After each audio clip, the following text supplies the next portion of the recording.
आज की वीडियो में बात करेंगे, यदि आपकी खेती की ज़मीन है और उस पर कोई कब्जा किए हुए है तो आप कब्जा तत्काल 100% आप कब्जा जो है अपना कैसे छुड़वा सकते हैं। देखिए कई बार क्या होता है, जैसे मान लीजिए आपका 5 बीघा खेत है तो आपके जो भी पड़ोसी होते हैं कई बार वो मेड़ काट लेते हैं, या मान लीजिए कई बार ज़बरदस्ती आपके खेत में घुसाते हैं, या कई बार ये होता है कि आपकी ज़मीन जो है वो 5 बीघा है लेकिन आपको वहाँ पे 3 बीघा ही है, और जो आपकी अदर ज़मीन जो है वो इधर उधर के जो भी आपके पास के जो भी जोतकार होते हैं वो वहाँ पे कब्जा किए होते हैं।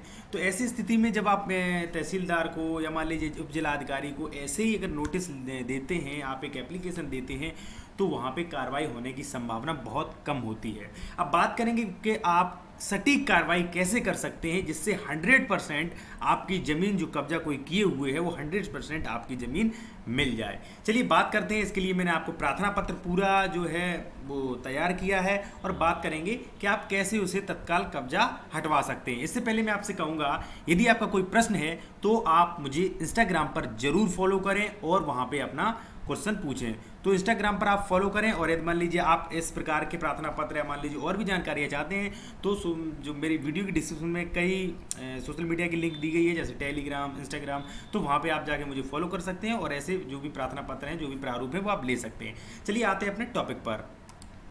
देखिए यदि आपकी कोई खेती की ज़मीन पर कब्जा किए हुए है, ठीक है, तो आपको यहाँ पे उत्तर प्रदेश राजस्व संहिता की धारा 24 के अंतर्गत यहाँ पे कार्रवाई करनी पड़ेगी। ठीक है, जो धारा 24 के अंतर्गत यहाँ पे उपचार दिया गया है। अगर आपको कोई ज़बरदस्ती कब्जा कर लिया या आपकी ज़मीन कोई कब्जा में लिए है तो उसे हटवा सकते हैं, मेड़बंदी करवा सकते हैं।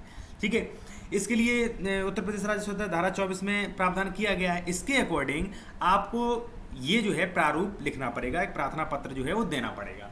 ठीक है, ये आप इस प्रकार दे सकते हैं, जैसा कि आप देख सकते हैं यहाँ पे, न्यायालय श्रीमान उप जिला अधिकारी, और जो भी आपकी तहसील हो, जो भी आपकी जनपद हो, यहाँ पे बाद संख्या नहीं डालना है और सन यहाँ पे डालना जाए।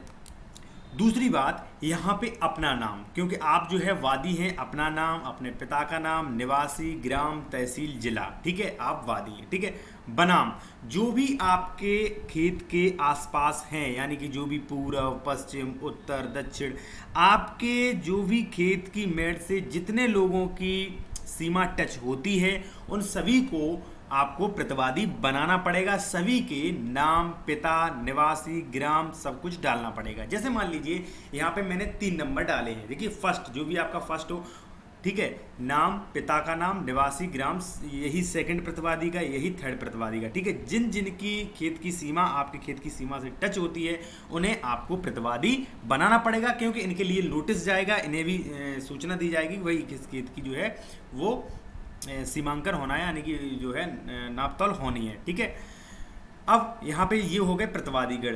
प्रार्थना पत्र अंतर्गत धारा 24 उत्तर प्रदेश राजस्व संहिता। अब देखिए यहाँ से अपनी जो भी प्रॉब्लम है वो लिखना शुरू कर दें।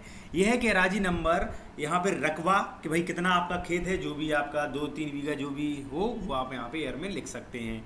ठीक है, और जो भी आपका गाटा नंबर, खाता नंबर, ग्राम, तहसील, जिला का संक्रमित यूजर एवं काबिज व्यक्ति हूँ। फर्स्ट में ये हो गया। यह है कि प्रतिवादीगण वादी के गाटा में मेड़ मिलान काश्तकार हैं, यानी कि सभी लोगों की सीमा टच होती है।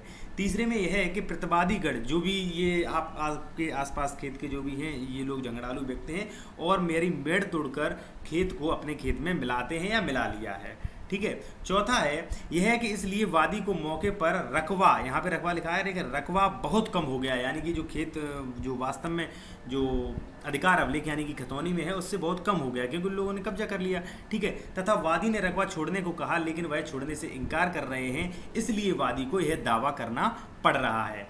पांचवा यह है कि प्राति मेड़बंदी हेतु निर्धारित शुल्क, जो देखिए यहाँ पे आप जितने गाटाओं की नापतोल करवाएंगे, जैसे मान लीजिए आपने एक खेत की कोई आपका एक गाटा संख्या है, उसकी आप यदि मान लीजिए वो करवाते हैं तो वहाँ पे 1000 रुपये चालान लगेगा। आप 2 की करवाते हैं तो वहाँ पे 2000। ठीक है, जितने आप अपने खेत की, ये नहीं कि 1 बीघा, जैसे मान लीजिए आपके 5 बीघा का 1 नंबर है तो वहाँ पे 1000 लगेगा। और जैसे मान लीजिए आपकी 15 बीघा जमीन है और उसके 3 चक हैं, 3 नंबर है तो वहाँ पे 3000 रुपये लगेंगे, यानी कि 1000 रुपये लगते हैं। दिनांक को बैंक में जमा कर दिया, इसकी रसीद साथ में संलग्न है।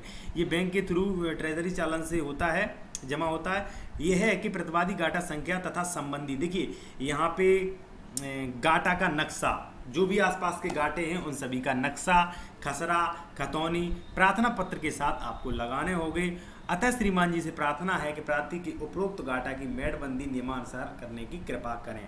ठीक है, यहाँ पे वादी प्रतिवादी का नाम, दिनांक। देखिए इस प्रकार जो है आप जो भी उप जिलाधिकारी हैं उनके आप प्रार्थना पत्र दे सकते हैं, और आप ये जो है आप नहीं दे सकते हैं, आप किसी अधिवक्ता के थ्रू ये करवा सकते हैं। ठीक है, क्योंकि उत्तर प्रदेश राज्य संहिता 24 के अंतर्गत आपको उपचार मिल जाएगा। तो ऐसे आप कोई एडवोकेट करके इसी प्रकार का पूरा प्रारूप बना के आपका जो है दावा कर दिया जाएगा, और आपका लगभग 2-3 महीने में आपका जो भी खेत है उसकी नाप तोल कर दी जाएगी और आपका कब्जा हटवा दिया जाएगा। दोस्तों अगर वीडियो अच्छा लगा तो वीडियो को लाइक करें और चैनल को सब्सक्राइब करें।